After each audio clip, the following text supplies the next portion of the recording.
Olá, meus amigos, eu sou o professor Wilson Amaral, da disciplina de Sistemas Operacionais. Hoje é o nosso último encontro da unidade 3, momento no qual a gente vai fechar os assuntos sobre gerenciamento de memória no sistema operacional. Na unidade 1, nós vimos sobre os tipos de sistemas operacionais, na unidade 2, nós vimos sobre processos e threads, e agora na unidade 3, nós estamos vendo sobre gerenciamento de memória. Na unidade 4, que será a próxima, a gente vai ver sobre gerenciamento de arquivos. E assim a gente fecha o nosso curso sobre esse assunto bem interessante, que são os sistemas operacionais. Gerenciamento de memória, capítulo 3 do livro de Sistemas Operacionais Modernos, do professor Tannenbaum. Esse aqui é a fonte oficial da nossa unidade, mas eu fiz aqui um resumo para me guiar durante a aula. Então, eu coloquei aqui o processo de gerenciamento de memória, a importância dele, a gente viu isso na aula passada, a necessidade que o sistema operacional tem de controlar o armazenamento primário, e aí a gente viu sobre as estruturas de memória na aula passada, os tipos de memória que nós temos no computador. Aqui na página 95, ele apresenta uma tabela de resumo do tempo de acesso e a taxa de transferência de cada tipo de memória.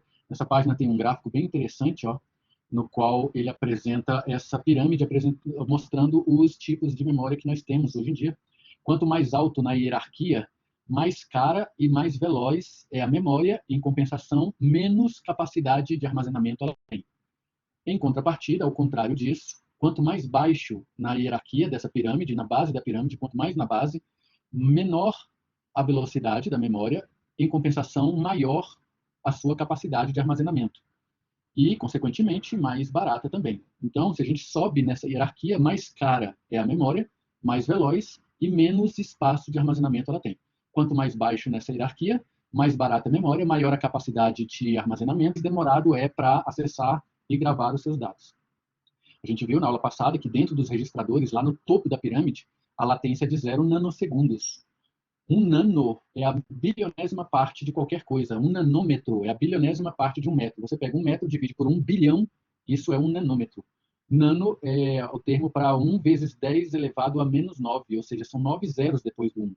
Então, dentro do registrador, nós temos a latência de 0 nanosegundos. Quando você desce para cache L1, L2, L3, aí você já tem uma latência, você já tem uma perda de performance. Ainda estamos dentro do processador, e aí você consegue ter ali 5, 10, 20 nanosegundos, dependendo do nível que você desça dentro da memória no processador. Registradores cache L1, L2, L3, a gente ainda está dentro do processador, por isso são as memórias mais caras que existem, e não há como fazer upgrade dessas memórias, a não ser que você troque o seu processador todo, troque a sua CPU. Você não consegue aumentar a capacidade dos registradores, cache L1, L2, de um processador. Já dentro da memória RAM, você já saiu de dentro da CPU. Aí a latência já cai para 30 nanosegundos. Agora, se você precisar descer ali, naquela linha que divide a nossa pirâmide, dizendo o que é memória volátil, o que é memória não volátil, daqui para baixo você já tem o que a gente chama de persistência secundária. O que é isso? Ela já é não volátil. Se eu cortar o fornecimento de energia elétrica, eu não perco os dados. Mas, em compensação, agora eu já tenho níveis de latência exorbitantes. Na memória flash, por exemplo, você chega a ter de 500 a 700 mil nanosegundos. Se você precisar descer para discos rígidos com tecnologia magnética, como é o HD que geralmente a gente tem nos nossos computadores, aí você já tem latência acima de 1 milhão de nanosegundos. Agora, se você precisar descer para CD-ROM, DVD-ROM, fita magnética, esquece. A latência chega a ser de minutos até. Porque aí você já tem que não apenas manipular um leitor óptico, mas também tem que manipular uma bandeja para abrir e acomodar a mídia. No caso das fitas magnéticas, por exemplo, você pode ter uma latência exorbitante em termos de minutos ou horas, dependendo do tamanho, por exemplo, dos dados. Em compensação, a capacidade ela é estratosférica. Eu tenho fitas de backup, por exemplo, lá no CERP, no Serviço Federal de Processamento de Dados, a gente faz sistemas, backup de sistemas grandes, tenho fitas com centenas de terabytes, ou seja, é impossível você ter isso dentro de um disco rígido, por exemplo, ou de uma memória flash ou de uma memória RAM. Então, quanto mais baixo nessa hierarquia, maior a capacidade, maior o tempo de resposta e mais barata é a mídia. Uma coisa interessante que esse gráfico nos mostra é a importância da performance. Eu sempre falo com os meus alunos que a primeira coisa que um analista de sistemas de informação, um engenheiro de software, um desenvolvedor, um programador, a primeira coisa que eles têm que ter em mente é performance. Primeira coisa, performance. Depois que a performance tiver sido atendida, aí sim a gente vai se preocupar com segurança, com usabilidade, com manutenibilidade, com características de estética, mas primeira coisa sempre performance. O sistema tem que funcionar e rápido e correto para o usuário. Depois que ele estiver funcionando correto, entregando os dados corretos em um tempo execuível, de acordo com os requisitos não funcionais de performance e desempenho, aí sim eu vou me preocupar com as características de segurança, de usabilidade, de manutenibilidade, de estética, mas primeiro, performance. E essa tabela deixa bem claro isso, essa figura deixa bem claro, quanto mais cara a memória, mais performática ela é e menor capacidade ela tem. Então, observe que a tecnologia, a arquitetura de infraestrutura de hardware, ela prioriza performance. Claro, performance em primeiro lugar. O sistema tem que entregar os dados para o usuário em um tempo execuível. Se for lento demais, o usuário não consegue nem usar o sistema. Então, para que serviu segurança? Para que serviu estética? Para que serviu uma tela bonita? Para que serviu usabilidade? Se o usuário não consegue nem usar o sistema de tão lento. Performance. Em primeiro lugar, performance. Sempre. Performance. Qual é a máxima, qual é a regra do professor Wilson para os seus alunos? Performance. Qual é a principal prioridade do professor Wilson no trabalho dele no dia a dia lá no CERN? Performance. Em primeiro lugar, performance. O sistema tem que estar rodando e entregando os dados de forma correta. Depois disso, a gente pensa nas outras coisas. E a gente falou sobre isso na aula passada. Na página 96, ele apresenta as diferenças do espaçamento, o endereçamento de memória físico e lógico. A gente viu isso porque os programas que estão rodando dentro da sua CPU, eles não têm acesso aos endereços físicos de memória por uma questão de segurança. O sistema operacional trata isso por meio de um mecanismo de hardware chamado Management Memory Unit, Unidade de Gerenciamento de Memória, MMU. O que a unidade de gerenciamento de memória faz? Ela faz o protocolo entre a transferência dos dados de um endereço lógico, para que o sistema, que a aplicação, que o programa, que os processos têm acesso, para o endereço físico da memória propriamente dita, o endereço hexadecimal lá dentro do chip de memória. Então, a MMU é responsável por fazer esse protocolo de comunicação. Então, o programa que está rodando ali dentro da Central Process Unit, dentro do seu processador, da sua máquina, ele não tem acesso ao endereço físico de memória. Ele tem acesso ao endereço lógico, e aí dentro do meio do caminho o sistema operacional usa o registrador de relocação para poder fazer o chaveamento dos endereços. Não sei se vocês se lembram, na aula passada, quando eu falei disso, eu até fiz um programinha em linguagem C, eu não sei se vocês se lembram, que eu declarei uma variável. Eu declarei uma variável dentro do programa, vou até rodar aqui, ó, eu fiz esse programa junto com vocês na aula passada. Ó. Eu declarei uma variável aqui, deixa eu aumentar a fonte para ficar melhor de vocês verem, vocês que estão acessando de casa. Então, o que eu fiz? Eu declarei uma variável lá na linha 18 do meu programa, lá atrás, como vocês podem ver. Eu atribuí um valor 2021, que é o ano que quando essa aula foi gravada, nós estávamos no ano de 2021. Eu declarei a variável na linha 9, como vocês podem ver. Na linha 9 está declarada uma variável chamada i, do tipo inteiro, e na linha 18 eu atribuí o valor 2021 para ela. E na linha 19, como vocês podem ver, eu mandei um print desse valor dessa variável, que está aqui, ó. Ele mandou imprimir 2021. E aí o que eu fiz? Eu pulei duas linhas, e na linha 21 do código, eu estou mandando imprimir o endereço dessa variável na memória. Quando você coloca o operador e comercial na linguagem C e no Java, você está acessando o endereço de memória. Então, a linha 21, eu estou mandando imprimir o endereço de memória. Esse endereço aqui, ó, 6487.580, é o endereço da memória, do ponteiro de memória para aquela variável i que eu declarei ali na linha 9, e na linha 18 eu atribuí o valor de 2021 para ela. Quando eu mando imprimir o endereço de memória dela, o sistema operacional me retorna o valor 6487.580. O que isso significa? Isso significa que o registrador de relocação, que tem acesso ao endereço físico da memória, ele fez uma tradução do valor e me entregou aqui do lado esquerdo, ó, na minha aplicação, o endereço de memória número 6487.580. Se eu abrir aqui essa aplicação no gerenciador de tarefas, o nome desse programa que está rodando aqui é esse processo aqui, ó, SizeOff, que foi um programinha que a gente fez, ele está rodando em execução, e aqui eu tenho os detalhes dele e o uso de memória que ele está usando dentro da aplicação, dentro do sistema operacional. E aí eu tenho aqui justamente o valor que a MMU me traduziu e me entregou. Por esse motivo, ele apresenta aqui o 6487.580. A gente fez isso na aula passada, para explicar a operação da MMU e a troca de protocolo que ele faz do endereço físico para o endereço lógico. Outra coisa que nós vimos na aula passada também, nós vimos os tipos de alocação de memória que podem ser contígua ou não contígua. Sistemas operacionais monotarefas, como eram os sistemas operacionais até no final da década de 90, ou os sistemas operacionais dos hardwares que você tem aí na sua casa, que roda somente uma tarefa, somente uma aplicação, como é o exemplo desse ar-condicionado que você tem aí na sua sala. Esse ar-condicionado que você tem na sua sala é um exemplo de uma aplicação que tem um sistema operacional monotarefa que está rodando somente um único aplicativo. Esse programa ele tem como função checar o termostato do seu ar-condicionado e verificar se a temperatura ambiente está condizente com a temperatura programada pelo usuário dentro desse software. Então, nesses casos, a alocação de memória é feita de forma contígua. Eu desenhei o diagrama do mesmo jeito que está lá,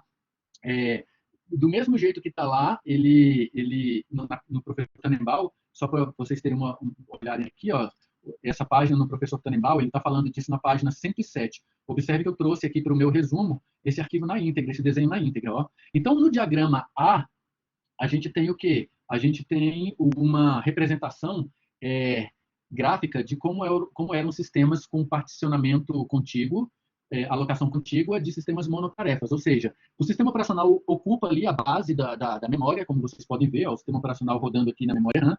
Pensem nisso daqui como o ar-condicionado que vocês têm em casa, ou como um sistema monotarefa da década de 90, do final da década de 90, e aí a gente tem aqui o sistema operacional utilizando a base da memória RAM, e aí o programa rodando no outro segmento aqui. Ó. Na coluna B, a gente tem a mesma coisa, no diagrama B, só que o sistema operacional foi alocado na parte de cima da memória. Já na imagem C, a gente tem aqui o sistema operacional sendo alocado na base da memória RAM, do equipamento de hardware, aí o programa do usuário rodando aqui, e a gente tem agora os drivers de dispositivos em read-only memory. A gente viu o que é o read-only memory. Eu mostrei fotos do chip de memória RAM para vocês, disse as características dele na aula passada, são gravados de fábrica, existem alguns tipos que aceitam a alteração de dados, e os tipos EPROM, Programmable, Electronic Programmable ROM, que permitem alteração de dados por meio de intromissão de luz ultravioleta. E falei para vocês também dos drivers, o que quando ele termina com a letra R, significa software. Eu até dei um exemplo para vocês nessa hora, não sei se vocês se lembram, eu abri uma imagem assim, ó, eu coloquei lá CD de instalação de uma impressora. Nesse momento eu mostrei para vocês que antigamente, quando a gente comprava os hardware, geralmente eles vinham com um CD de instalação. Esse CD de instalação, ele tinha o driver. O que é o driver, professor? É justamente o software para que o seu sistema operacional enxergue esse hardware e possa se comunicar com ele. Então, quando terminar com R, é driver. Então, significa que é o software. Por exemplo, o software para eu configurar uma impressora, uma webcam, um scanner ou uma catraca eletrônica. Hoje em dia, não se fornece mais o driver assim, porque a tecnologia chamada plug and play. O que significa tecnologia plug and play? Significa que o desenvolvedor do software desse hardware, ele entrou no site do fabricante do sistema operacional. Por exemplo, se você entra no site da distribuição Ubuntu do Linux, vai lá na guia desenvolvedor, ele traz todas as instruções do kernel que você precisa passar para se comunicar e transferir os dados do seu hardware para o sistema operacional e vice-versa. Então, por exemplo, se eu estou fazendo software de uma impressora, por exemplo, e eu quero que essa impressora ela tenha uma funcionalidade de hardware que ela puxa o papel de volta e imprime frente e verso, por exemplo. Ora, se eu sou o fabricante dessa impressora, o que eu vou fazer? Eu entro no site da Microsoft, por exemplo, www.microsoft.com/developers. Eu vou lá na guia de desenvolvedores e vou pegar, por exemplo, as instruções do site da Microsoft, apresentadas para o Windows, por exemplo, de quais os comandos que eu devo passar para imprimir uma folha frente e verso. Vou dar um exemplo aqui do meu programa, por exemplo, quando vocês estão tendo aula presencial, na hora que eu vou gerar a prova, eu tenho essa opção aqui, ó, não sei se vocês conseguem ver daí, ó. Na hora que eu vou imprimir as provas de vocês, se não precisar de papel de rascunho, eu clico nessa opção aqui, ó, imprimir a prova frente e verso. Quando eu clico nessa opção imprimir a prova frente e verso, o meu programa manda um comando para o sistema operacional para que ele imprima aquela folha frente e verso. Isso é um comando que o software tem que passar para o sistema operacional. Então, não sou eu, o professor Wilson, programador que desenvolveu essa aplicação, que comunico diretamente com a impressora. Eu mando um comando para o sistema operacional falando assim, senhor sistema operacional, esse spool de impressão que eu estou mandando aqui, eu quero que as folhas sejam impressas frente e verso. Eu passo esse comando para o sistema operacional. O sistema operacional, por sua vez, ele vai mandar um comando para o hardware de impressão de frente e verso. Coincidentemente, eu abri uma imagem aqui de uma impressora HP da Hewlett-Packard. A Hewlett-Packard, por exemplo, para eu mandar um comando de impressão de frente e verso, eu tenho que mandar o comando number 13 e number 21. Quando eu mando um comando number 13 e number 21 para a impressora da HP, ela traduz isso como um acionador para puxar o papel de volta e imprimir o verso. Ora, como é que o sistema operacional sabe, então, qual é o comando da HP, como é que o sistema operacional sabe qual é o comando da Epson, como é que o sistema operacional sabe qual é o comando da Xerox, por exemplo, para imprimir frente e verso. Nesse momento, os desenvolvedores desses fabricantes entram no manual do sistema operacional, do macOS, do Android, do iOS, do Windows, da distribuição Red Hat, do Linux. O desenvolvedor entra lá, pega no manual qual é o comando que o sistema operacional vai passar para a impressão frente e verso. E aí ele escreve isso dentro do hardware da impressora. Aí isso chama-se a tecnologia plug and play. O que é a tecnologia plug and play? Sinal que os desenvolvedores já trabalharam utilizando esse método é ligar e funcionar.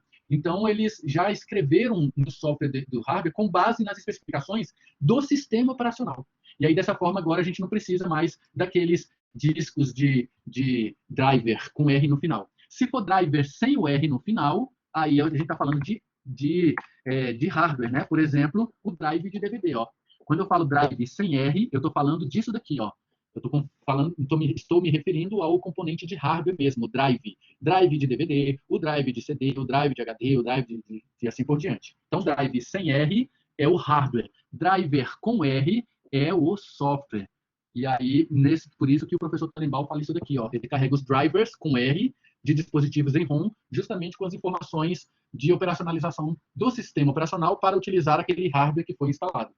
Então, eu estou trabalhando, por exemplo, em um fone de ouvido que ele tem um sensor que vai... Quando você coloca o fone de ouvido na orelha, eu vou medir a sua frequência cardíaca e sudorese também, e as músicas que você está ouvindo. Como eu tenho uma batida das músicas que você está ouvindo e eu estou conseguindo medir a sua frequência cardíaca, eu vou montar uma playlist que realmente mexa com seus sentimentos. Então, eu estou trabalhando num software justamente para que quando você usar um fone de ouvido, você vai tocar músicas aleatórias e aí, conforme a sua frequência cardíaca for modificando com base nas músicas, eu vou ter uma medição de qual é o seu sentimento a respeito daquela música. E aí, depois eu posso montar uma playlist, se você estiver feliz, se você estiver meio para baixo, se você estiver...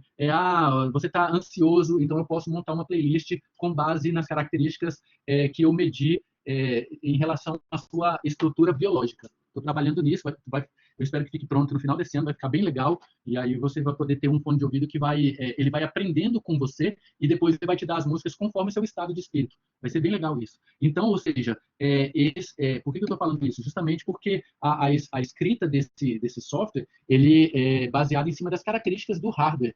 E aí, o Paulo Brennan até comentou, Learning Machine Phone. Vai ser bem legal. Foi uma ideia que eu tive, porque o que acontece? Quando eu peço para tocar as minhas músicas prediletas, os softwares hoje em dia eles tocam com base no que eu disse que eu gosto ou não gosto, mas não levam em consideração o meu estado de espírito, por exemplo. Como é que eu estou, se eu estou ansioso, se eu estou triste, se eu estou feliz, se eu estou apaixonado. Então, isso é interessante que ele leve em consideração na hora de tocar suas músicas prediletas. O João Pedro, isso para as aulas de cardio é sensacional, exatamente. Hoje o pessoal tenta fazer isso ao montar as aulas de spinning, exatamente. E aí a ideia é que você consiga fazer uma aula de spinning, cada um com seu fone de ouvido, e aí esteja tocando uma música conforme a sua capacidade aeróbica. Então, hoje você coloca todo mundo numa sala de spinning, e aí uns estão sentindo a aula muito leve, outros estão se matando. A ideia é que você consiga ter, dentro de uma aula com 40 alunos, cada um com fone de ouvido, e cada um seguindo no seu ritmo, porque a batida da música vai levar em consideração as características fisiológicas que o indivíduo está apresentando no que se diz respeito à sudorese e frequência cardíaca. Aí vai ser bem legal. Continuando aqui, o que mais a gente falou na aula passada? Aqui, na página 99, eu apresentei a respeito das características de carga do sistema operacional e de como que ele faz essa alocação. E aí a gente falou do overlay.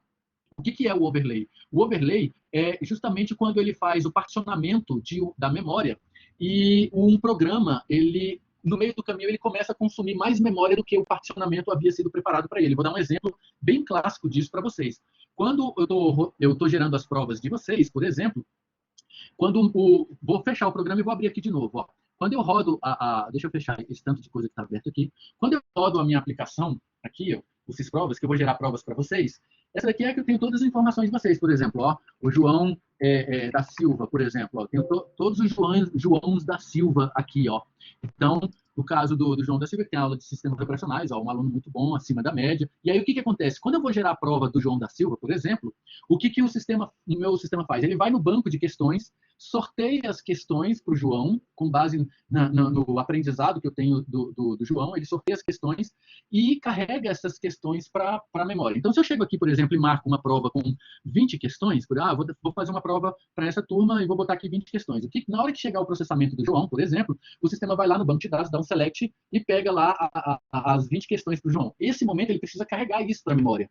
Ora, quando esse programa subiu, ele não tinha previsto esse uso de memória exorbitante. Ele subiu só uma casquinha aqui, aí o professor vai gerar a prova agora, ele começa a consumir mais memória do que havia sido previsto. Então, o que o sistema operacional faz? O sistema cria uma área de overlay. O que é essa área de overlay? Como o próprio nome diz, overlay, ele vai justamente sobrepondo as camadas do sistema. Então, o que acontece? Ele divide o meu software aqui, com base na divisão que o próprio desenvolvedor fez. Eu mostrei para vocês na unidade passada como que a gente faz isso. Não sei se vocês se lembram. Na unidade passada, a gente escreveu um programa. Vocês lembram se nessa turma eu fiz com vocês em linguagem Python ou linguagem C, um programa sobre threads? Vocês lembram disso? Foi C ou foi Python que a gente fez nessa turma? Não, foi C, beleza, a Ellen me lembrou. Obrigado, Ellen. Então, foi esse programa aqui que a gente fez. Lembram que na unidade passada a gente fez um programa para travar a máquina? Vocês lembram disso? Olha lá, a função para travar o programa. A gente fez um programa para travar, aí primeiro a gente rodou o programa para ele travar, a gente viu que ele travou, e depois a gente colocou isso dentro de um bloco de thread. Ou seja, eu fatiei o uso da minha função, que era para ser feita para travar o programa, a gente fatiou de um jeito, botando em threads. Quando você fatia o programa, é isso daqui que você está passando para o sistema operacional, os pedaços dele. Tanto é que a área de overlay ela é definida pelo programador, utilizando comandos da linguagem de programação utilizada para desenvolver o programa. Aqui nessa turma, a gente fez linguagem C, mas se eu não me engano, eu mandei para vocês um vídeo da mesma aula, eu fazendo em linguagem Python, se eu não me engano. Não sei se foi nessa turma que eu mandei em linguagem Python, linguagem Java e linguagem C. Na sala de aula a gente fez em linguagem C. E aí, é o programador, eu e vocês, quem desenvolvemos isso daqui, fatiamos o programa. Então, eu posso chegar para o sistema operacional e falar assim, olha, senhor sistema operacional, esse pedaço aqui da minha aplicação, eu quero que o senhor trabalhe ele em fatias. E aí, o que o sistema operacional faz? Quando você manda esse comando, divide o seu programa em threads, o sistema operacional tem agora essas fatias, essas threads, e aí se porventura o seu sistema, o seu programa, a sua aplicação, o seu processo consumir mais memória do que havia sido programada quando o escalonador selecionou o seu software para carga, então o sistema operacional faz a área de overlay. O que é a área de overlay? Ele pega essas fatias e coloca para processar por partes. Então, a área de overlay dentro do sistema operacional é um mecanismo que o sistema operacional pega as fatias, os pedaços do programa que foram definidos pelo programador e coloca para ser processados em momentos, em situações diferentes, no mesmo endereçamento e espaço de memória reservado para ele. Então, isso é a área de overlay. Por favor, não esqueçam mais disso, que eu tenho várias perguntas no banco sobre isso. Tá? Eu tenho várias perguntas aqui, por exemplo, overlay. Eu tenho várias, tá vendo? Eu tenho várias questões no banco sobre overlay. Então, não deixem de dar uma atenção especial para isso. Depois, o que eu falei? Eu falei da alocação contígua particionada fixa, que é justamente essa daqui.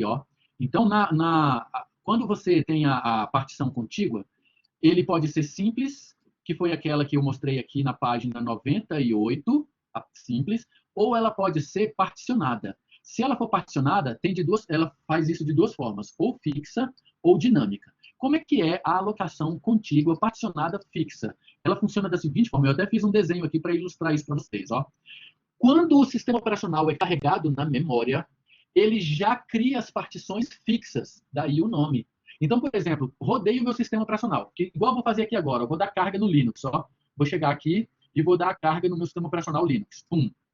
Estou dando a carga no Linux. Eu estou usando aqui o Linux, a distribuição da Ubuntu 20.02 da distribuição de 2020. Então, quando eu estou dando a carga no sistema operacional, que é o caso que eu estou fazendo aqui, na contígua particionada fixa, o que ele faz? Na hora que o sistema sobe para a memória, ele já separa as partições. Então, o sistema operacional, que eu estou dando carga aqui, estou dando carga do Linux, tá vendo? Nesse momento agora, ele está limpando os caches, está atribuindo os arquivos, está criando a interface virtual de rede para o VPN do certo, que eu preciso utilizar. Agora, ele está subindo, subiu o sistema. Agora, ele entrou na parte de autenticação para dar o boot no sistema, entrou na parte de autenticação, e aqui, nesse momento agora, ele já fez isso daqui, ele criou as partições. Então, o sistema operacional foi posicionado na parte baixa da memória. Para esse sistema operacional, por exemplo, para o Ubuntu, eu disponibilizei aqui 2 GB para ele rodar. que ele roda tranquilamente. O sistema operacional da Microsoft precisa de pelo menos 4, eu botei aqui 2 GB, coloquei só um núcleo dos meus 16 processadores para ele, e olha lá, ele já deu a carga aqui, está rodando. Então, o que ele faz? Ele chega aqui e aloca o sistema operacional naqueles 2 GB ali que eu coloquei para ele operacionalizar, e o que sobra ele vai particionando. Ele cria partição de 100K, partição de 700, partição de 10 MB, partição de 1 GB, ele vai criando aleatoriamente. Nesse exemplo hipotético aqui, eu criei aqui 1, 2, 3, 4 partições. A primeira partição tem 100 KB, tá vendo? Ela vai de 100 a 200. A segunda partição eu botei com o dobro, 200 KB, ela vai de 200 a 400. A terceira partição eu coloquei com 300 KB, ela vai de 400 a 700. E a última partição aqui eu coloquei de 100 KB, ela vai de 700 a 800. Pronto. Imagine que ele já tem isso daqui. Qual é a vantagem e a desvantagem da particionamento contíguo fixo? A vantagem é velocidade. Ele dá a carga muito rápido e ele aloca isso daqui muito rápido. E isso é grande vantagem, performance. Agora, qual é a desvantagem? A desvantagem é que quando eu começo a rodar os programas, eu vou chegar aqui, por exemplo, eu vou chegar aqui no meu Linux e vou rodar uma aplicação aqui, por exemplo. Vou rodar a VPN do Certo, que eu utilizo ali para logar nos meus sistemas dentro do Certo. Quando eu subo esse programa para a memória, quando eu subir a VPN do Certo para a memória, ela tem 150 KB. Aí o que ele faz? Ele vem assim, 150 KB. Cabe nessa primeira partição? Não cabe. Porque essa primeira partição ela só tem 100. Aí ele vai para a próxima. Cabe nessa segunda partição aqui? Opa, cabe. Olha lá que beleza. A segunda partição ela tem 200 KB. O programa que subiu na memória tem 150, então ele encaixa aqui dentro. Então, ele tem essa vantagem de velocidade, porque ele carrega, ele cria essas partições muito rápido, mas aí qual é a desvantagem? A desvantagem é que eu chego a um momento em que eu tenho várias áreas de fragmentação interna que não foram ocupadas. Então, por exemplo, imaginem essa situação hipotética, eu vou até desenhar isso daqui, que eu subi aqui a minha VPN do Certo. Então, eu rodei uma aplicação lá, a minha VPN do Certo.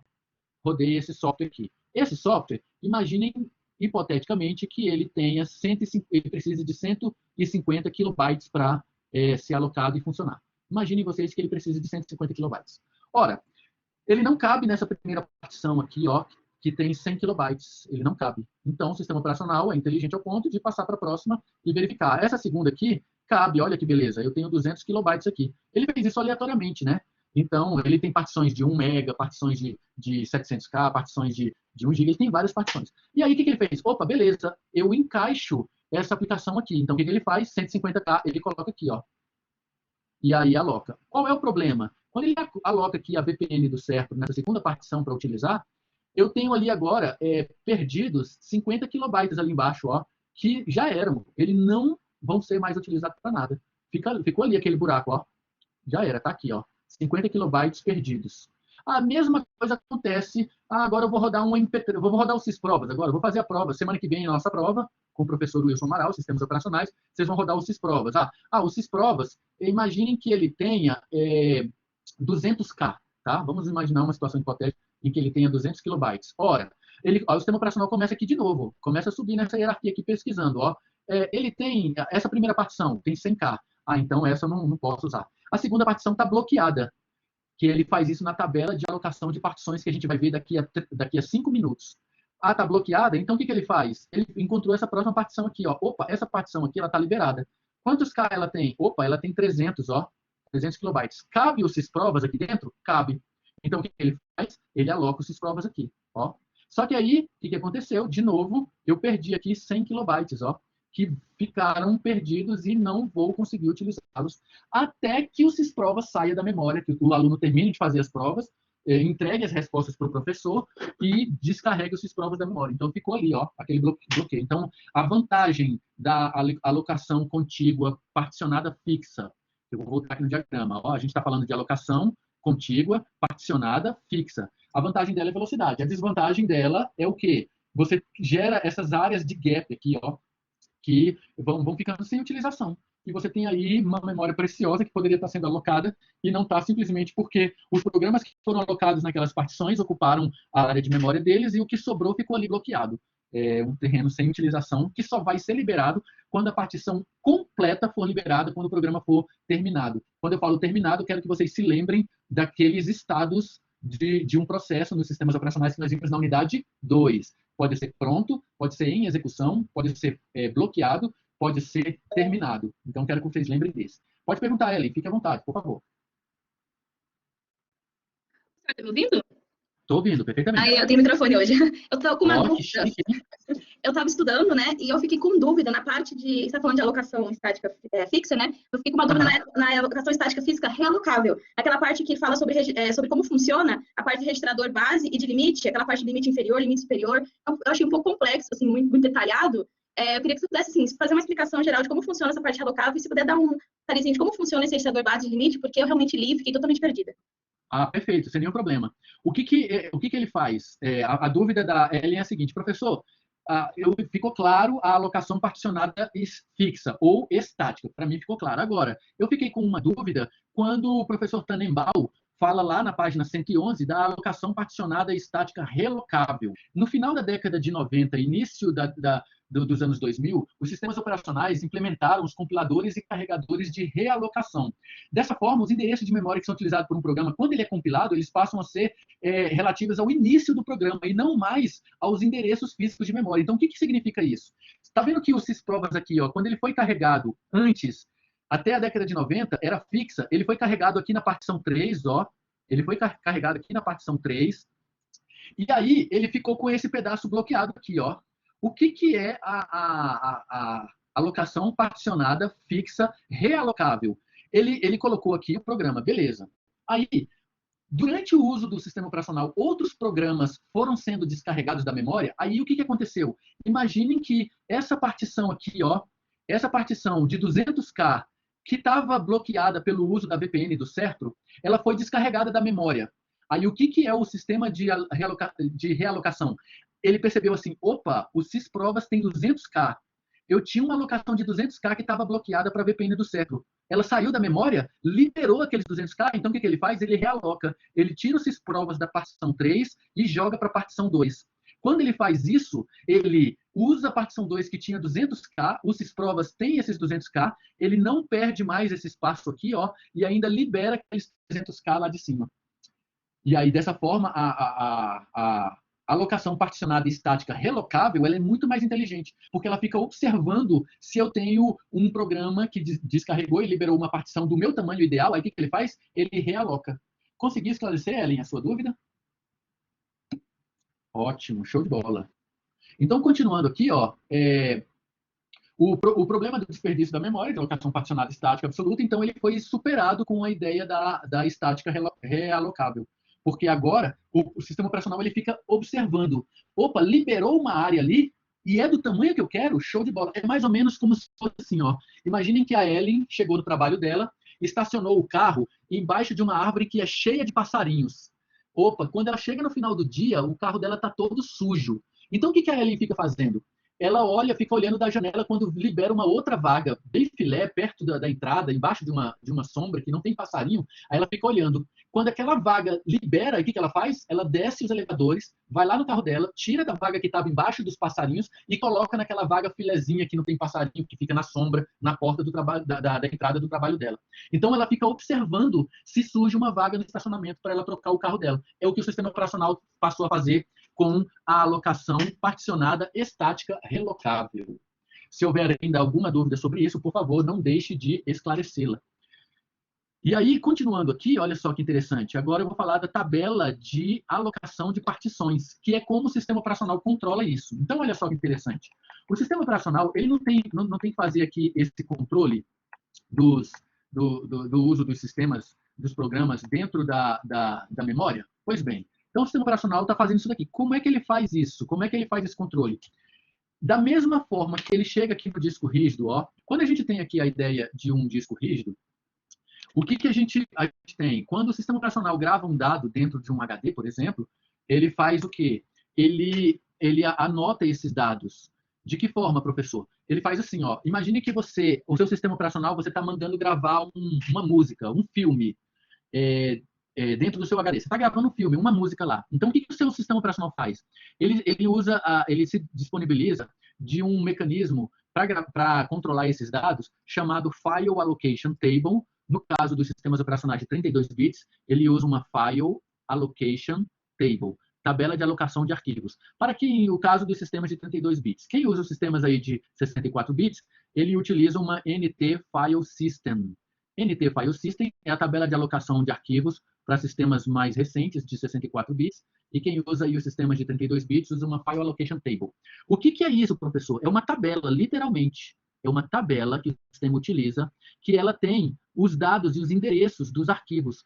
Então, quando você grava um dado no seu disco, no seu HD, no seu SSD, ele tem uma tabela de alocação de arquivos, uma File Allocation Table ou uma NT File System, que ele chega aqui, o seu sistema operacional chega aqui e fala assim, ó, no endereço lá da trilha 69, setor 14, o seu disco, eu não sei se você se lembra, ele é dividido em trilhas e em setores. Não sei se vocês lembram disso, ó, trilhas e setores. O pessoal aí que fez a disciplina de IPD, Introdução ao Processamento de Dados, deve lembrar disso. O disco magnético ele é dividido em trilhas e setores. E além das trilhas e setores, a gente tem também os pratos de disco. Alguns HDs têm 7, outros têm 10, outros menos robustos têm 3. Então, isso que a gente tem, as trilhas, os setores e os pratos. E aí, o que acontece? Quando o sistema, você manda gravar um MP3 no seu... eu gostei dessa música aqui, ó, que o professor Wilson indicou. E aí, eu vou gravar essa música aqui no meu disco para ficar ouvindo quando eu estiver estudando. Então, o que ele faz? Ele vem aqui, ó, e grava essa música aqui, ó, na trilha 69, setor 14 do prato 0, do disco 0. Aí, o que ele faz? Ele vem aqui na tabela de alocação de arquivos e coloca o endereçamento físico desse arquivo, ó, e coloca aqui os dados do nome da música, do tamanho. Quando você usa um comando, por exemplo, eu estou dando um exemplo do sistema operacional da Microsoft. Quando você chega lá e pede para ver a árvore de diretórios e de arquivos, o que ele faz? Ele não vai ler o seu disco. Seria loucura isso. Imagina, por exemplo, um disco de 1 terabyte, 2 terabytes, 4 terabytes. É loucura ele ler isso. O que ele faz? Ele vem na tabela de alocação de arquivos. Por isso, um comando de lista de diretórios, ele é tão rápido. Então, quando você chega no seu sistema operacional, por exemplo, e pede para ver uma lista de diretórios, você chega aqui, ó, e pede o comando de diretórios, olha, ele é um tiro de bala. Por que ele é um tiro de bala? Porque ele não perde tempo lendo o disco. Ele vai na tabela de alocação de arquivos, que tem todos esses dados, ó. Tem o nome do arquivo, tem o nome do diretório, tem o tamanho dele, tem a área de gravação, a data, tem todos os dados. Isso daqui tudo está na File Allocation Table. E aí, o que acontece? Quando você faz isso daqui, ele grava. Por esse motivo, quando você deleta um arquivo, tomem cuidado, o arquivo continua lá no disco. Por esse motivo, é tão fácil, por exemplo, da polícia pegar vestígios lá de pedofilia ou de dados. Por quê? Porque quando você manda apagar o arquivo, por questões de performance, o sistema operacional vem somente na tabela de alocação de arquivos. Ah, professor, e aquele format /C que a gente tem lá? Não, a mesma coisa, ele vem aqui na tabela. Se você quer realmente apagar os dados, a minha sugestão é deleta o arquivo, depois copia um filme bem grande lá, o Avatar, que tem 90 gigabytes, copia ele para dentro do seu disco. Porque aí, nesse caso, realmente os dados vão ser sobrepostos e aí não tem como mais eu recuperar o dado antigo.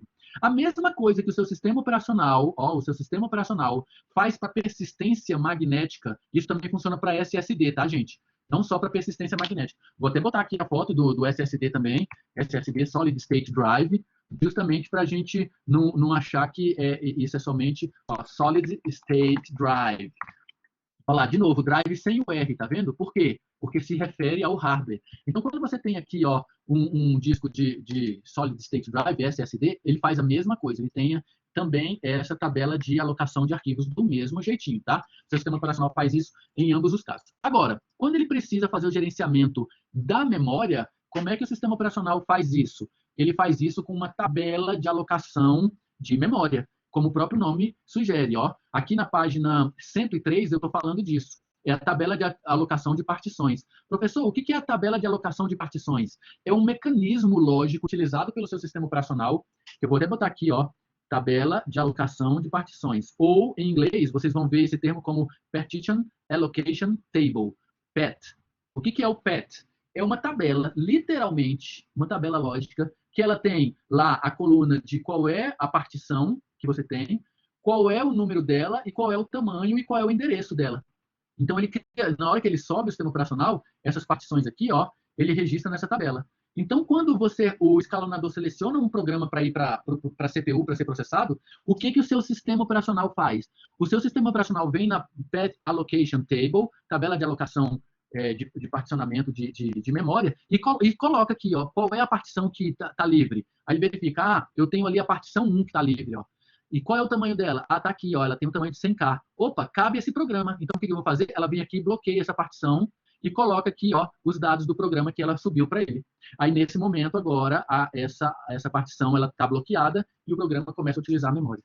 Então, isso é a tabela de alocação de partições. Da mesma forma que ocorre com o particionamento de memória secundária. Ele faz isso, o seu sistema operacional faz isso tanto para a memória primária quanto para a memória secundária, por meio dessas tabelas de alocação. No caso da memória secundária, ele utiliza File Allocation Table para os sistemas de 32 bits, ou a NT File System para os sistemas de 64 bits, e no caso da sua memória, ele utiliza o Partition Allocation Table. Em inglês, o acrônimo é PAT, e em português é tabela de alocação de partições. É assim que ele controla quais são as partições que estão livres ou não dentro do seu programa. Aí, uma outra coisa interessante, que até agora a gente falou disso daqui, ó. Até agora nós falamos da alocação contígua particionada fixa. Quando foi no início dos anos 2000, os sistemas operacionais evoluíram de uma forma muito inteligente para fazer o particionamento dinâmico. Aí o negócio tomou outro mundo. O que é o particionamento dinâmico? Que está aqui na página 100 e... Aqui, ó. Ele começa na página 103 e continua na página 104. Tá? A alocação contígua particionada dinâmica, agora, primeiro a gente tinha um problema lá, não sei se vocês se lembram, dessas áreas de fragmentação interna. Lembra que era causado pelo particionamento fixo? Eu rodava os sysprovas aqui, ó. Vou até voltar para o nosso desenho. Eu rodava a VPN do Serpro, ele ficava bloqueado aqui esse pedaço, porque a VPN do Serpro usou somente 150 kilobytes numa partição que tinha 200. A mesma coisa quando eu rodei os sysprovas. Quando eu rodei os sysprovas, ele usou 200 kilobytes de uma partição de 300, e aí eu fiquei com esses gaps, esses buracos, esses particionamentos perdidos aqui, ó, que é justamente o que o professor Tannenbaum coloca lá na página 117, e eu transferi aqui no nosso resumo para a página 104, que são esses buracos aqui. Então, o que os sistemas operacionais desenvolveram? Eles fizeram um mecanismo em que o programa agora, o espaço que for necessário, ele aloca o espaço necessário de acordo com a sua necessidade. E aí, desde que haja espaço disponível na memória, ou seja, foi substituída a partição de tamanho fixo e pela partição de tamanho dinâmica. Inicialmente ele ficava bloqueado isso, e agora, conforme a necessidade de carregar um programa, o sistema operacional cria a partição dinamicamente. Então, qual é a vantagem agora? Agora a vantagem, lembra que quando a gente rodou o sistema operacional, ele criou essas partições? Agora não, agora ele faz assim, ó. Ele cria, eu vou até abrir aqui, eu vou tirar, vou criar um outro arquivo aqui, ó. Então, o que ele faz agora com essa particionamento dinâmico? Ele faz isso daqui, ó. Quando o sistema operacional carrega, ele carrega agora da seguinte forma. Deixa eu pintar aqui, botar aqui vermelhinho. Ele faz assim, ó. Ele sobe o sistema operacional, utiliza aqui, ó. Subiu o sistema operacional, comecei a usar esse pedaço aqui da memória. Beleza. Só que agora ele não cria mais, as partições. Quando eu rodar os sysprovas agora, ó, vou rodar os sysprovas aqui, ó. Então o que ele faz? O sysprovas ele tem 200 kilobytes, né? Então o que ele faz? Ele aloca os sysprovas aqui na base do sistema operacional, ó, ou na base da memória. Vem aqui, ó, 200 kilobytes para os sysprovas. 200 kilobytes. Pronto. E aí o que acontece? Se eu rodar agora a VPN do Serpro, ó, a VPN do Serpro, lembra que ela tem 150 kilobytes? Então, eu vou rodar a VPN do Serpro sem nenhum problema. Ele pega essas 150 kilobytes e faz o quê? Vem aqui, ó, e aloca aqui para mim 150. Agora, com o particionamento dinâmico, ó, o VPN do Serpro, eu não preciso mais ficar com aqueles gaps da imagem anterior, que eu vou até voltar aqui e mostrar de novo, ó. Eu não preciso mais ficar com aqueles buracos, ó. Por quê? Porque com o particionamento dinâmico, eu agora eu não crio as partições quando o sistema operacional é carregado. Eu deixo tudo liberado e aí eu vou alocando conforme o escalonador vai selecionando. O Cristiano perguntou, por isso a necessidade de desfragmentar o disco? Exatamente. Boa pergunta do Cristiano. Ó. O Cristiano perguntou assim, professor, qual é a necessidade de desfragmentar o disco? Quando você chega aqui dentro do seu sistema operacional, seja ele qual for, independente do disco que você tiver, você clicar com o botão direito do mouse aqui, pedir as propriedades no seu disco, as ferramentas e pedir o desfragmentador, o que é o desfragmentador? Lembra que a velocidade de gravação dos dados no disco ela é muito mais baixa do que a velocidade de leitura. por uma questão muito óbvia, né? Quando eu estou gravando os dados, eu tenho que jogar energia elétrica para virar o óxido de ferro. Eu mostrei isso para vocês na aula passada. Então, lá no disco, é um disco de aço com um banho de óxido de ferro, e aí, conforme eu vou jogando a energia aqui, ó, ele vai virando o óxido de ferro. Então, ele virou esse daqui para cima, bit 1. Esse aqui é bit 0, ó, então é negativo, deixa assim. Quando é bit 1, ligado, eu jogo energia, ele gira para cima. Então, a velocidade de gravação de um dado é muito mais lenta do que a velocidade de leitura. Uma questão óbvia, né? Então, quando ele está gravando os dados, lembra que esse disco está girando a 7.200 rotações por minuto, 7.200 RPM.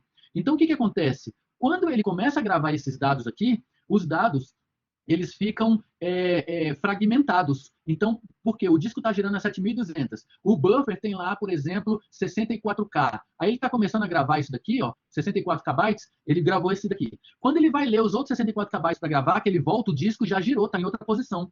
Então, ele fica fragmentado, ele fica assim, ó, um pedaço do arquivo está ali, o outro pedaço do arquivo está aqui, o outro pedaço do mesmo arquivo está aqui, ó. Então, aquela música que você está ouvindo, que você gosta, ela tá fragmentada no disco. O que é o desfragmentador? Ele pega e coloca isso aqui tudo junto, porque a velocidade de leitura é muito maior do que a velocidade de gravação. Então, ele desfragmenta o seu disco para ganhar performance. Por isso que, comumente, é interessante você vir aqui e fazer uma análise de configuração da desfragmentação do seu disco, justamente para que ele possa colocar esses dados de uma forma mais inteligente para poder ganhar performance na hora de leitura. E aí, quando você faz isso, o desfragmentador vem aqui na tabela de alocação e atualiza os dados. Ó. Aquele dado, um estava aqui, o outro estava aqui, o outro estava aqui. Era o mesmo arquivo. Aí, o que ele faz? Ele coloca todo mundo, ele desfragmenta. Ele coloca todo mundo junto aqui. Ó. Por quê? Porque a velocidade de leitura é maior do que a velocidade de gravação. Quando ele gravou perdido, justamente porque o disco estava 7.200 rotações por minuto. Professor, e no caso do Solid State Drive, não há essa necessidade, tá? Não precisa. Por esse motivo, ó, como o meu disco aqui, ó, o meu disco About This Mac, eu tenho aqui um disco Storage, ele tem 1 TB de Solid State Drive, tá vendo, ó? Então, no meu caso, se eu tentar mandar desfragmentar, olha o que acontece. Eu abro aqui, ó, vou mandar desfragmentar, ele diz que não tem nem essa opção, ó. Está desabilitada, justamente porque não há um mínimo de necessidade. Dizem até que estraga o SSD ao desfragmentar. Confere, não é que estraga. Boa pergunta do Davi. O Davi perguntou assim, professor, me falaram que desfragmentar o SSD estraga ele. Não é que estraga, você vai diminuir a vida útil. Porque o que é o SSD? O SSD ele utiliza células para a gravação dos dados da mesma forma, com a mesma tecnologia que ocorre, por exemplo, nas baterias dos veículos da Tesla, de níquel metal hidreto, do seu celular, ele coloca esses dados aqui. E essas células, ela tem uma quantidade de vezes que ela pode ter os seus dados modificados, como ocorre em qualquer mecanismo de persistência. Então, quando você compra uma máquina com Solid State Drive, por exemplo, tem um lugar aqui no seu sistema operacional que você vai identificar qual é o mecanismo de quantas vezes ele já deu carga, quantas vezes ele inicializou, justamente para você controlar a vida útil do seu sistema. Então, quando você, por exemplo, desfragmenta, você está gravando e trocando dados de lugar, e aí você está gastando o tempo de vida útil dessas células. Tá? Mas é o mesmo processo que ocorreria quando você utiliza ela normalmente. Então, realmente, quanto mais você utiliza, menor é o tempo de vida. É igual a bateria do seu celular, por exemplo. A bateria do seu celular, ela tem um tempo de vida, por quê? Porque essas células, elas vão se desgastando com o próprio, um fenômeno que a gente estuda, quem estudou aí engenharia mecânica, tem um fenômeno que a gente estuda lá chamado fadiga de materiais, que é o próprio fato da existência do material em contato com o próprio oxigênio, com os gases da atmosfera, eles vão se degradando. E ocorre isso também com essas células de persistência de dados. Então, quanto mais você grava dados nela, ela vai diminuindo o tempo de vida útil dela, assim como ocorre também com o seu HD físico, assim como ocorre com a sua memória flash, a sua pendrive, é um processo natural. Então, é correto afirmar que a desfragmentação em discos de SSD vão acabar diminuindo o tempo de vida útil por conta dessa característica, tá? Não por conta da desfragmentação em si, mas o fato de você gravar dados nessas células, você está utilizando elas e desgastando, degradando normalmente, como ocorre com o braço do seu HD. Esse braço aqui, ó, do HD, ó, ele também tem um tempo de vida útil, ó. Esse braço aqui, ó, do HD que vocês estão vendo, ele tem um mecanismo helicoidal que faz com que o braço se movimente. O cabeçote não encosta no disco, ele flutua a uma distância de 0,10 microns em relação ao disco, e há um desgaste também desse braço aqui. Por isso que o próprio ADP tem um tempo de vida útil. Como a gente, né? Como tudo na face da Terra. Então, continuando aqui, ó, consegui esclarecer, Davi, sua dúvida? Consegui, Cristiano, esclarecer a sua dúvida sobre desfragmentação de disco? Se porventura ainda persistir a dúvida, por favor, não deixem de esclarecê-la. Esse é um momento importante. Então, amigos, com a partição dinâmica, olha aqui que interessante, ó. Esse gráfico aqui, eu demonstro bem isso. Com a alocação da partição dinâmica, o que ele faz? O sistema operacional, quando da sua carga, que eu vou passar a chamar a partir de agora de boot, com o boot do seu sistema operacional, ele não faz mais a separação das partições. Ele deixa para fazer isso conforme o escalonador, que a gente viu na unidade passada, na unidade 2, conforme o escalonador vai selecionando os processos para utilizarem a CPU da sua máquina. Então, conforme o escalonador vai fazendo isso, olha lá que interessante, eu tenho aqui um processo A com 2 KB, um processo E com 3 KB, um processo C com 1 KB e um processo B com 4 KB. Ele vai alocando isso, olha lá, na memória. E aí, de forma que ele não deixe mais aqueles gaps. Que gaps, professor? Esses aqui, ó. Ele não deixa mais esses buracos. Por quê? Porque a alocação agora é feita de forma dinâmica. E aí, eu não tendo mais esses gaps, eu tenho aí uma otimização do uso da memória. Ah, professor, mas o senhor falou que lá, aquele programa B aqui, ó, por exemplo, que subiu na memória, é o Sysprovas. E o Sysprovas, quando o senhor está gerando as provas dos alunos, ele usa uma memória extra, porque eu tenho que ir lá no banco de dados, ler as questões, dou um select, filtro as questões que eu vou montar a prova do Cristiano, eu tenho que carregar isso na memória. Então, se ele precisar de mais memória, então o que o sistema faz? Ele utiliza a área de overlay, que a gente já viu há cerca de 15 minutos. E aí, amigos, na página 106, ele mostra, né, a questão da fragmentação externa, que é possível resolver o problema da fragmentação, e aí ele vai alocando isso. E aqui na página 108, eu apresento novamente a tabela de alocação de partições para esses casos, igual eu tinha apresentado, e os 3 mecanismos que o sistema operacional utiliza para alocar um software, um processo ou um programa dentro da memória principal do computador. Que o primeiro deles é o first fit. O que é o first fit? Como a própria nomenclatura deixa bem claro, first, a tradução literal para first é primeiro. Fit é encaixe, né? É o primeiro que ele encontra, ele encaixa. Então, imaginem vocês uma situação, eu vou voltar aqui para o meu desenho, imaginem vocês uma situação em que, faz de conta, vou copiar esse desenho de novo ali das alocações e vou fazer um desenho do zero. Imaginem aqui vocês, vou usar essa figura aqui. Ó. Imaginem aqui que a gente tenha uma situação hipotética onde eu tenha aqui eu tenho essas partições aqui, tá? No meu programa. Faz de conta que eu tenho um programa hipotético, um sistema operacional hipotético que só tenha 1, 2, 3, 4, 5 partições. Vamos fazer de conta que fosse possível ter, que a gente sabe que é impossível, né? Eu vou abrir aqui, por exemplo, o gerenciador de tarefas, ó. Cada um desses aqui, você vem aqui, ó, em desempenho, clica em memória e vem em monitor de memória. Cada linha dessa daqui, ó, é uma partição daquela lá, ó. Olha aqui, ó, vou descer aqui, olha ali a minha barra de rolagem, ela nem se mexe direito, ó. Então, quando eu coloco um desenho com 5 partições, é só hipotético, tá? Só para explicar na sala de aula. Então, vamos fazer de conta que eu tenho aqui na minha memória principal, toda vez que vocês ouvirem o termo memória principal, óbvio que a gente está falando de memória RAM, que é a memória principal do computador. Então, o que acontece? Aqui na minha memória RAM, eu tenho ali 5 partições, ó.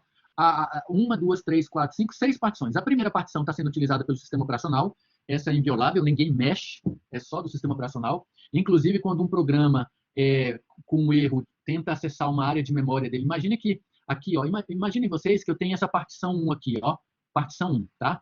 Essa partição 1 aqui tem 4.000 kilobytes, por exemplo. Vamos multiplicar isso daqui por 1.000, tá, gente? Então, ele tem 4 MB, essa partição 1. E aí, imagine que eu tenho um programa aqui que declara um vetor na memória aqui, ó, declara um vetor na memória de 1.000 posições e por alguma falha no programa, imagine que eu estou alocando lá uma pilha lá de 1.000 posições, eu tinha 1.000 posições, o sistema operacional preparou para mim 1.000 posições, aí por um erro no meu programa, eu fui lá e acessei a posição 1.001 e invadi uma área de espaço de memória do sistema operacional. Isso é conhecido como Stack Overflow, ou seja, estouro de pilha. Eu até mostrei para vocês na aula passada a famosa tela azul do Windows, né? Então, quando ocorre um estouro de pilha, por exemplo, é uma situação no qual, ou por um erro de programação, de lógica de programação, ou por uma falha de arquitetura de hardware, ou por um problema de própria alocação do sistema operacional, geralmente, a principal dos casos são dois. Ou isso foi feito de forma intencional por um programa malware, conhecido como vírus, ou, de repente, um erro de programação de um programador inexperiente. Que eu vou dar até um exemplo para vocês aqui. Ó. Imaginem vocês que eu tivesse aqui, ó, arquivo novo, arquivo fonte. Imaginem vocês que eu tivesse uma instrução assim, ó, eu tenho um vetor na minha memória, meu vetor de, sei lá, eu tô catalogando todos os meus alunos, eu tenho lá um inteiro lá de meu vetor de 1000 posições. Imagine que lá para as plantas do meu programa, eu tenho uma instrução assim, ó, eu tenho uma variável que em algum momento, uma variável qualquer, que em algum momento ela receba o resultado de uma função e, sem querer, ela recebeu lá o valor 1500, por exemplo. Imagine uma situação hipotética como essa. Se eu chego aqui, por exemplo, e faço uma rotina assim, ó, para i variando de 0 até i for menor ou igual a minha variável qualquer, por exemplo, e variando de 1 em 1, imagine uma situação como essa aqui, por exemplo. Ó. Imagine que eu tenho aqui, assim, ó, meu vetor, por exemplo, meu vetor, na posição i, recebe um valor digitado pelo usuário, um VLR digitado pelo usuário, ou um VLR resultado de um processamento. Olha o que vai acontecer nesse caso aqui, ó. Nesse caso, eu vou ter um estouro de pilha. Por que eu vou ter um estouro de pilha? Eu tenho uma variável qualquer aqui que ela recebeu um resultado de um processamento de uma outra função. Vamos imaginar uma situação hipotética que esse resultado foi 1500. Ora, o valor que eu pedi para o sistema operacional setar para mim do meu vetor é de 1000 posições de inteiro. Então, o sistema operacional chegou aqui para mim, ó, ingenuamente, e me atendeu. Ele declarou aqui as 1000 posições de inteiro aqui, ó. Só que o que aconteceu? Na hora que eu estava alimentando os dados desse meu vetor, por um erro de programação aqui, ó, eu não fiz o devido tratamento, fiz assim, ó, parei variando de 0, enquanto i for menor ou igual a um valor qualquer, uma variável qualquer, só que ela recebeu um resultado de processamento muito acima do que comportava o meu vetor, o que vai acontecer na posição 1001? Na hora que o i estiver valendo 1001 aqui, ele simplesmente vai estourar a minha pilha. E se ela estourar a minha pilha e entrar dentro, e a minha partição estiver colada na partição do sistema operacional e entrar dentro da partição do sistema operacional, o que vai acontecer? Vai ocorrer um despejo de memória.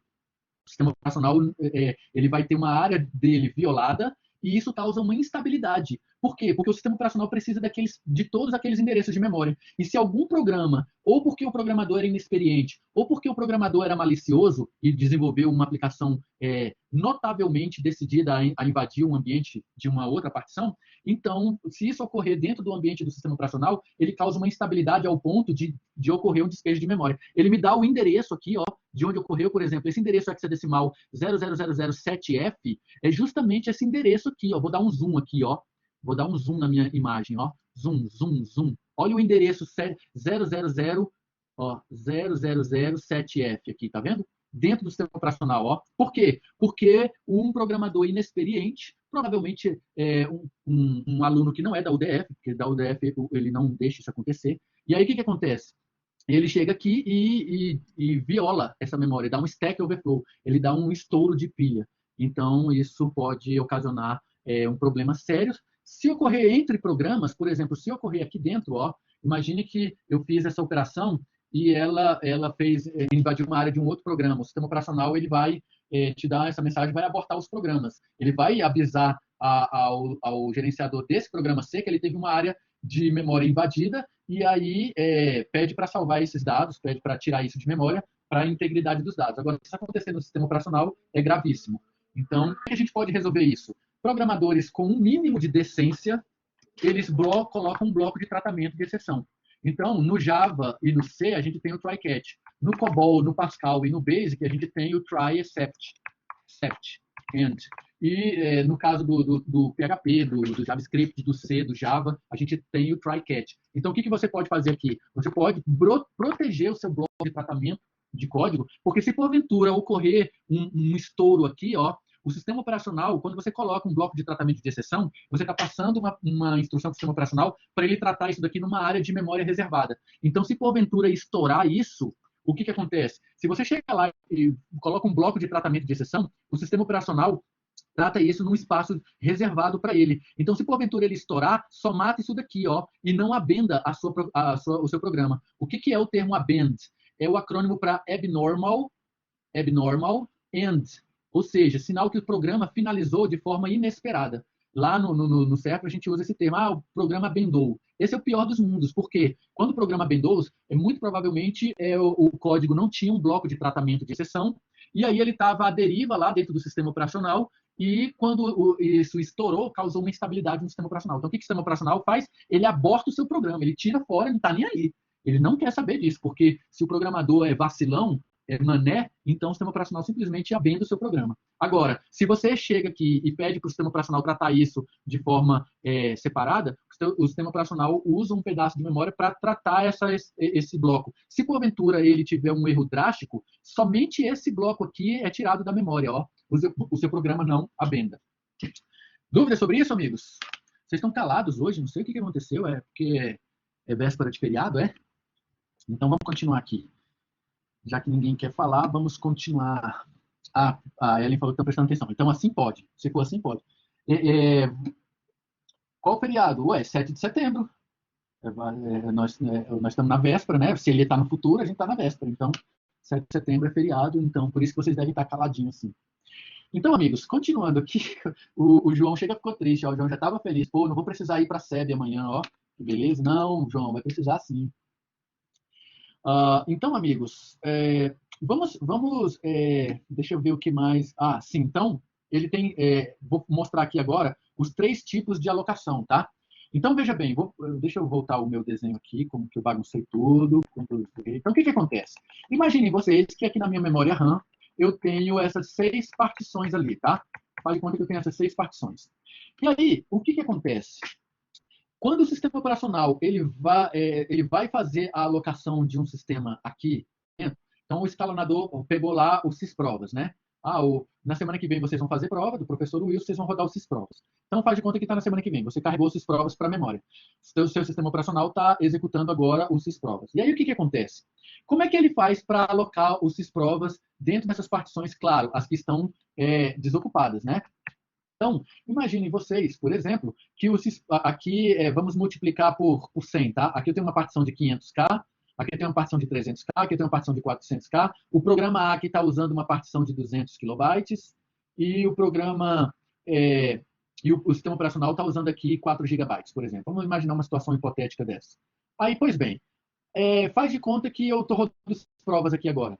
Então, existem 3 técnicas que o sistema operacional utiliza para fazer essa alocação desse aplicativo dentro das partições. Então, a primeira delas é a que o professor Tannenbaum chama de first fit. Como o próprio nome sugere, first é o primeiro, né? First fit. A estratégia de alocação first fit, ela objetiva performance. Ela vai simplesmente alocar os sysprovas na primeira alocação. Então, o sistema operacional não está aqui na primeira partição, ele vem descendo isso daqui, ó. A primeira que ele encontra livre, ele verifica se cabe. Então, vamos supor que o sysprovas ele tenha lá 350 kilobytes. Imagine uma situação dessa. Opa, a primeira partição aqui, ela tem 400 kilobytes, ó, partição 1. Opa, coube. Então, ele vem aqui e coloca logo na primeira. Mesmo que eu tivesse uma outra partição ali embaixo, vamos supor que o sysprovas tenha 300K, para facilitar aqui, ó, já que eu tenho uma partição ali de 300 kilobytes. Então, tá vendo que eu tenho uma partição de 300 kilobytes, que é a partição 1, 2, 3, a partição 3 aqui, ó, tem 300 kilobytes. Mas o que ele fez? Ele priorizou performance, que é o first fit. No método de alocação first fit, é o primeiro, ó, é o primeiro que ele encontra. Ele saiu descendo aqui, encontrou uma partição 400K. Quanto que eu preciso alocar? 300. Beleza. Vai lá e coloca esses provas nela, ó. O Cristiano, sempre o mais próximo da partição do sistema operacional? Exatamente. Ele vem descendo a partir de onde o sistema operacional está. Então, se o sistema operacional foi alocado na parte baixa da sua memória, como aconteceu nesse diagrama aqui, ó. No diagrama da página número 96, ó, 98, no quadro A, o sistema operacional foi alocado na parte baixa da memória, tá vendo? Já no quadro B, o sistema operacional foi alocado na parte alta da memória. Então, ele começa a partir do sistema operacional. E aí, o que acontece? Ele chega aqui e alocou na primeira, ó. Poxa, professor, mas eu aloquei o Sysprovas numa partição de 400 kilobytes, ele só tem 300. Mas nesse caso aqui, ó, o sistema operacional utilizou a estratégia First Fit. Na estratégia First Fit, ela tem uma vantagem e uma desvantagem. Qual é a vantagem dela? Performance. A vantagem é performance. Por quê? Porque eu não percorro a memória toda para perceber onde que eu vou alocar o sistema, a aplicação, o processo. Claro, amigos, observem que nesse exemplo hipotético aqui, eu só tenho 6 partições. Isso nunca vai acontecer num sistema real. Num sistema real, se você abrir aí o seu gerenciador de tarefas agora, ó, olha aqui, ó, conta a quantidade de linhas aqui, ó. Cada linha dessa daqui, ó, e olha que a barra de rolagem ali nem se movimenta direito. Ó. Cada linha dessa daqui é uma partição que está sendo utilizada pelo sistema operacional. Então, ele teria que percorrer todas elas. Imagina uma memória. A minha máquina, que eu estou usando aqui para dar aula para vocês, ela tem 32 GB de memória RAM. Imagina eu percorrer isso tudo, todas as partições, para poder alocar. Então, se porventura eu tiver um problema de uso de memória, aí, em vez de utilizar a First Fit, ele vai utilizar a Best Fit. O professor pode falar da Best Fit? A Best Fit, como o próprio nome diz, é a melhor. Qual é a melhor, professor? Ele leva em consideração o tamanho. Aí ela também tem uma vantagem e uma desvantagem. A vantagem da First Fit é o quê? Performance. Ele pega a primeira que ele encontra. Performance. Ele pega a primeira que ele encontra. Mas aí qual é a desvantagem? O uso de memória. Ela vai para o saco. Por quê? Porque nesse caso aqui, ó, a desvantagem é o quê? O uso de memória. O uso de memória. Porque o que acontece nesse caso? Nesse caso aqui, como ele saiu alocando na primeira, porque ele deu prioridade em performance em detrimento de memória, então o que ele fez? Ele alocou os Sysprovas na primeira partição que ele encontrou que cabia. A primeira que ele encontrei tinha 400K, o Sysprova tem 300, só que ele ali, performance. Agora, na Best Fit, qual é a vantagem da Best Fit? Como o próprio nome diz, Best, ele aloca a melhor em relação ao tamanho. Então, o que acontece? Ele chegou aqui, ó. A primeira, ela tem 400K. Aí ele continua. Ele continua essa seta aqui para baixo, ó. Aí a segunda, não coube. A terceira, lá na milésima, ele encontrou, opa, eu tenho uma partição aqui, ó, que tem 300K. Deu certinho. Então, vou alocar os provas aqui, ó. Qual é a vantagem dele? O uso de memória. Por quê? Porque você você vai alocando os processos dentro do que melhor eles cabem. Então, você vai tendo menos gap na sua memória.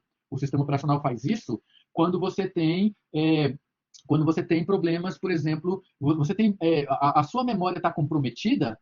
Então, o que ele faz? Ele usa a estratégia Best Fit.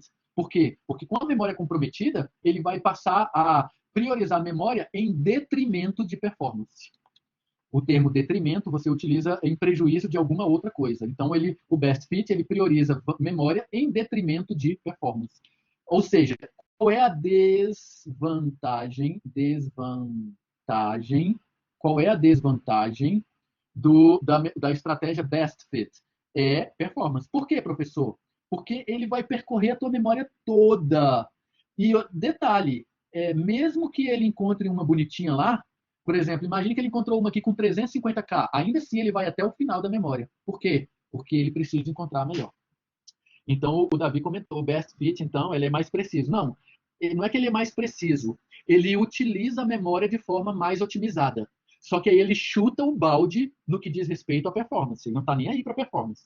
Eu vou dar um exemplo. Esses dias eu fui abrir um aplicativo do meu banco na minha Smart TV. Então, eu queria fazer uma transferência, o celular estava lá no quarto, e eu vou usar aqui a Smart TV. Quando eu abri o aplicativo do banco na Smart TV, ele demorou uns 30 segundos para carregar. O que aconteceu nesse caso? Provavelmente, ele deu prioridade para uso de memória, em detrimento de performance. Ele percorreu, o sistema operacional da minha Smart TV, percorreu toda a memória até achar a partição para colocar. O que eu fiz, então? Fui lá e apaguei um monte de filme velho que eu tinha gravado lá. O que eu fiz? Eu fui lá e apaguei os filmes velhos. Quando eu apaguei, liberou mais memória. Liberando mais memória, quando eu vou abrir o aplicativo do banco agora, ele abre com um tiro de bala, ele está levando menos de 1 segundo. Por quê? Porque como agora eu tenho bastante memória, o que ele está fazendo? Utilizando First Fit. Ele está carregando o programa na primeira área que ele encontra, dando prioridade em performance, em detrimento de memória. Por quê? Porque agora a memória não é mais problema para mim. Se você tem disponibilidade de memória, então o que ele vai fazer? Ele vai utilizar o First Fit. ele vai ser bem mais rápido. Se você não tem a sua memória confinada e com pouco espaço, então ele vai dar prioridade para o best fit, ele vai ficar um pouco mais lento, mas em compensação ele vai otimizar melhor a memória. O Vitor perguntou, e se não achar um espaço do tamanho exato e nem maior, ele fragmenta o programa, aí ele usa o overlay. Se o programador tiver disponibilizado isso em threads. Se não tiver, aí ele vai fazer o swapping, que é a pior das coisas que existe. O que acontece? Além do first fit e do best fit, existe também o worst fit. Deixa eu até localizar aqui, ó, worst fit. Está lá, ó, tá lá na página 18, quando ele fala do worst fit. Então, o que é o worst fit? No caso do worst fit, a estratégia que ele vai pegar vai ser a do pior, ó. Olha só que interessante. Lá na página 108, ele fala do best fit. A estratégia que primeiro couber é justamente o best fit, a first fit. Ele tem um programa aqui, ó, por exemplo, de 16 megabytes. Aí o que ele está fazendo assim? Ele vai percorrendo a lei a partir do sistema operacional, ele tem uma requisição de 13 megabytes, encontrou uma lacuna de 13 megabytes, ele soca ela lá dentro. Por quê? Porque ele está preocupado com performance. E aí a memória ele não está se preocupando muito. Então, se você tem disponibilidade de memória, se o seu sistema operacional percebeu que você tem disponibilidade de memória, ele vai utilizar o first fit, porque é bem rápido, ele aloca isso rápido. Agora, se porventura a sua memória estiver sob situação de escassez, aí o que acontece? Ele vai dar prioridade para o best fit. E existe também o worst fit, ó, a estratégia que pior couber. Ele percorre toda a memória livre, procurando a maior lacuna possível. E aí ele coloca o programa dentro dela. O que sobra vai sendo utilizado para alocar outros programas. Então, por ter que pesquisar em todas as áreas livres para encontrar a maior área livre do programa, ele sobrecarrega o sistema operacional e tende a deixar pequenas áreas livres sem utilização. Nessa estratégia, a tabela de memória livre é ordenada de forma descendente. Ou seja, a estratégia worst fit ela é a pior dos mundos porque ela percorre toda a memória e para alocar o maior possível. Então, essa é a pior das estratégias. O sistema operacional também se utiliza. Professor, e se o sistema operacional não achar um espaço do tamanho exato e nem um espaço maior, ele fragmenta o programa? Boa pergunta do Vitor, ó. Professor, e se ele chegou aqui, ele pesquisou, ele foi na Best Fit, viu que foi até o final e não encontrou uma área que coubesse o programa? O que ele faz? Se porventura o programador dividir os programas em threads, ele usa overlay. Se porventura ele não dividiu em threads, então o que acontece? Ele vai fazer o swapping. Swapping é o pior dos mundos, tá, gente? Eu vou até usar essa imagem aqui, ó, que eu já comecei a desenhar para vocês.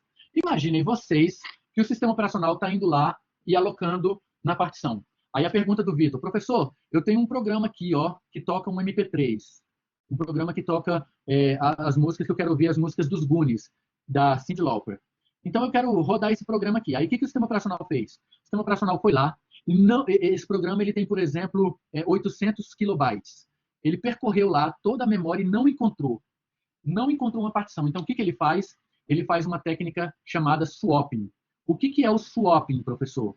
O swapping é quando ele usa um pedaço do seu disco para utilizar como memória. Esse é o pior dos mundos, por quê? Porque a latência aqui agora, ela vai para o espaço. Observe que antes eu tinha uma latência de 30 nanosegundos acessando a memória RAM. Uma latência de 30 nanosegundos, ó. 30 nanosegundos acessando a memória RAM. Agora, como eu não tenho espaço disponível na memória RAM, eu preciso fazer swapping, aí já era, meu amigo. A minha latência vai para acima de 1 milhão de nanosegundos, e isso se eu tiver num disco rápido. Dependendo do caso aqui, isso aqui vai para a estratosfera. O que é o swapping? O swapping é quando o programa o sistema operacional não encontrou na memória RAM um espaço que coubesse a alocação daquele programa em nenhuma partição. Aí o que ele faz? Ele usa um pedaço do seu disco aqui, ó. Ele vem aqui e separa um pedaço do seu disco, para poder usar como se fosse memória principal. E aí a sua latência vai lá para o saco. Eu não sei se vocês se lembram, na aula passada, eu fiz o seguinte, eu peguei de propósito e peguei a minha memória RAM, não sei se vocês se lembram disso, eu cheguei aqui, ó, no meu sistema operacional da Microsoft e vim aqui, configurei a memória RAM, eu tirei os 4 GB que o fabricante me sugere e coloquei 512 MB, não sei se vocês lembram. Eu fiz isso aqui com vocês?